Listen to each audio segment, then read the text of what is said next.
ನಮಸ್ಕಾರ. ಧಾರ್ಮಿಕ ಮತ್ತು ಪೌರಾಣಿಕ ಕಥೆಗಳಲ್ಲಿ ನಿಮಗೆ ಸ್ವಾಗತ. ನಾನು ನಿಮಗೆ ಇವತ್ತು ಸೌದತ್ತಿ ಯಲ್ಲಮ್ಮ ದೇವಿ ಸೌದತ್ತಿ ಯಲ್ಲಮ್ಮನ ಸಂಪೂರ್ಣ ಕಥೆ ಹೇಳುತ್ತೇನೆ.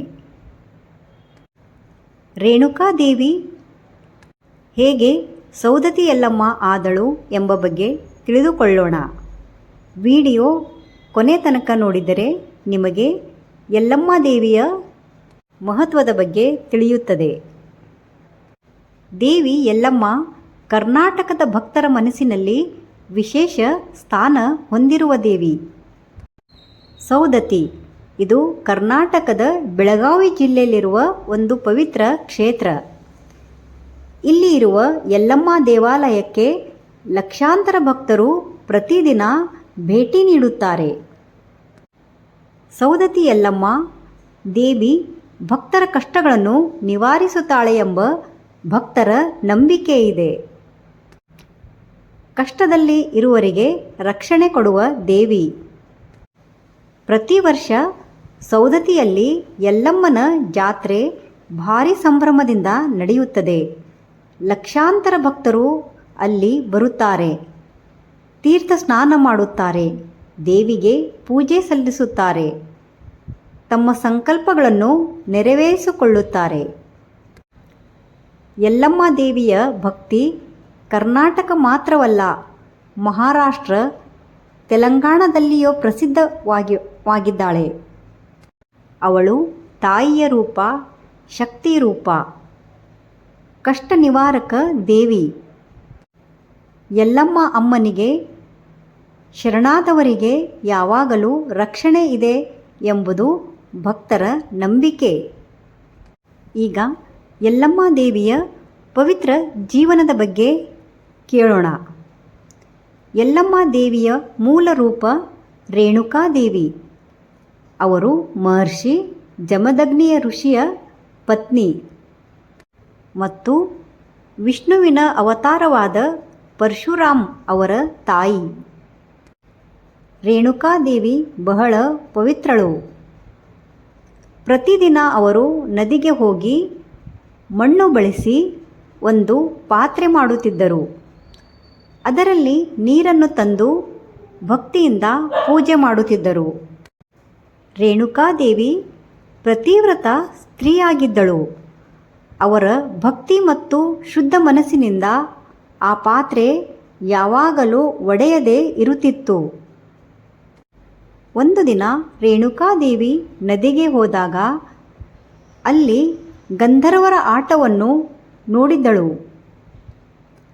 ಆ ಕ್ಷಣದಲ್ಲಿ ಅವರ ಮನಸ್ಸು ಸ್ವಲ್ಪ ಚಲಿಸಿತ್ತು. ಈ ಕಾರಣದಿಂದ ಅವರು ಮಾಡಿದ ಮಣ್ಣಿನ ಪಾತ್ರೆ ಒಡೆದು ಹೋಯಿತು. ರೇಣುಕಾದೇವಿ ಆ ದಿನ ಮನೆಗೆ ಹಾಗೇ ಬರುತ್ತಾಳೆ. ಈ ಘಟನೆ ಋಷಿ ಜಮದಗ್ನಿಗೆ ತಿಳಿಯುತ್ತದೆ. ಜಮದಗ್ನಿ ಋಷಿಗೆ ಕೋಪ ಬರುತ್ತದೆ. ಅವರು ತಮ್ಮ ಪುತ್ರರಿಗೆ ಹೀಗೆ ಆದೇಶಿಸುತ್ತಾರೆ, ನಿಮ್ಮ ತಾಯಿಯನ್ನು ಕೊಲ್ಲಿರಿ ಎಂದು ಹೇಳುತ್ತಾರೆ. ಎಲ್ಲರೂ ನಿರಾಕರಿಸುತ್ತಾರೆ. ಆದರೆ ಪರಶುರಾಮನು ತಂದೆಯ ಮಾತನ್ನು ಪಾಲಿಸಿ ತನ್ನ ತಾಯಿಯ ತಲೆಯನ್ನು ಕಡಿದು ಹಾಕುತ್ತಾನೆ. ಈ ಕೆಲಸದ ನಂತರ ಜಮದಗ್ನಿ ಋಷಿ ಸಂತೋಷಪಟ್ಟನು. ಪರಶುರಾಮನಿಗೆ ಒಂದು ವರ ಕೊಟ್ಟರು. ಆದರೆ ಪರಶುರಾಮನು ತನ್ನ ತಂದೆಗೆ ಹೀಗೆ ಕೇಳುತ್ತಾನೆ, ನನ್ನ ತಾಯಿಯನ್ನು ಮತ್ತೆ ಜೀವಂತ ಮಾಡಬೇಕು ಎಂದು ತಂದೆಗೆ ಕೇಳುತ್ತಾನೆ. ಜಮದಗ್ನಿ ಋಷಿ ಹಾಗೇ ಆಗಲಿ ಎಂದು ರೇಣುಕಾದೇವಿಯನ್ನು ಪುನರ್ಜೀವಿಸುತ್ತಾರೆ. ಈ ಘಟನೆಯ ಬಳಿಕ ರೇಣುಕಾದೇವಿ ಲೋಕದಿಂದ ದೂರವಾಗಿ ಜನರ ಸಂಕಷ್ಟ ನಿವಾರಣೆಗೆ ಶಕ್ತಿ ರೂಪದಲ್ಲಿ ಪ್ರತ್ಯಕ್ಷಳಾದಳು. ಅವರು ರೇಣುಕಾದೇವಿಯಿಂದ ಯಲ್ಲಮ್ಮ ದೇವಿಯಾಗಿ ಪ್ರಸಿದ್ಧಳಾದಳು. ಎಲ್ಲರಿಗೂ ಅಮ್ಮ ಎಂಬ ಅರ್ಥದಿಂದ ಯಲ್ಲಮ್ಮ ಎಂಬ ಹೆಸರು ಬಂದಿದೆ. ಸೌದತ್ತಿಯಲ್ಲಿ ದೇವಿಗೆ ದಿನ ಪೂಜೆ ಸಲ್ಲಿಸುತ್ತಾರೆ.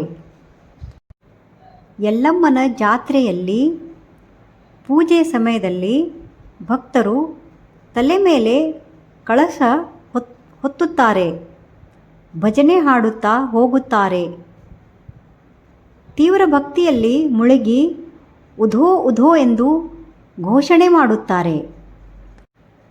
ಈ ಸಮಯದಲ್ಲಿ ದೇವಿಯೊಂದಿಗೆ ನೇರ ಸಂಪರ್ಕ ಹೊಂದುತ್ತದೆ ಎಂಬ ಅನುಭವವಾಗುತ್ತದೆ.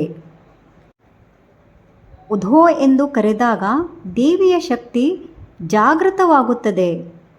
ಆ ಸ್ಥಳದಲ್ಲಿ ದೇವಿಯ ಸಾನ್ನಿಧ್ಯ ಹೆಚ್ಚಾಗುತ್ತದೆ. ಕೆಲವರು ಆಧ್ಯಾತ್ಮಿಕ ಅನುಭವ ಪಡೆಯುತ್ತಾರೆ. ಉಧೋ ಉಧೋ ಎನ್ನುತ್ತಾ ನೃತ್ಯದ ಜೊತೆ ಭಕ್ತರು ಭಕ್ತಿಯಲ್ಲಿ ಕುಣಿಯುತ್ತಾರೆ. ಅಮ್ಮ ಎಲ್ಲಮ್ಮ ಉಧೋ ಉಧೋ ಎಂದು ಕರೆಯುವಾಗ ಭಕ್ತರು ತಾಯಿಯ ಕರುಣೆಯನ್ನು ಅನುಭವಿಸುತ್ತಾರೆ. ಸೌದತ್ತಿ ಯಲ್ಲಮ್ಮ ದೇವಿ ಭಕ್ತರ ಜೀವನದಲ್ಲಿ ಧೈರ್ಯ, ನಂಬಿಕೆ, ಶಕ್ತಿ ನೀಡುವ ತಾಯಿ. ಯಾರೇ ಆಗಿರಲಿ ಯಲ್ಲಮ್ಮ ಅಮ್ಮನಿಗೆ ಶರಣಾದರೆ ಅವಳು ಕಾಪಾಡುತ್ತಾಳೆ ಎಂಬುದು ಭಕ್ತರ ನಂಬಿಕೆ. ಇದು ರೇಣುಕಾದೇವಿ ಮತ್ತು ಸೌದತ್ತಿ ಯಲ್ಲಮ್ಮ ದೇವಿಯ ಭಕ್ತಿಯ ಮಹತ್ವ. ನಿಮಗೆ ನನ್ನ ವಿಡಿಯೋ ಇಷ್ಟವಾದಲ್ಲಿ ಲೈಕ್, ಶೇರ್, ಸಬ್ಸ್ಕ್ರೈಬ್ ಮಾಡಿ. ಧನ್ಯವಾದ.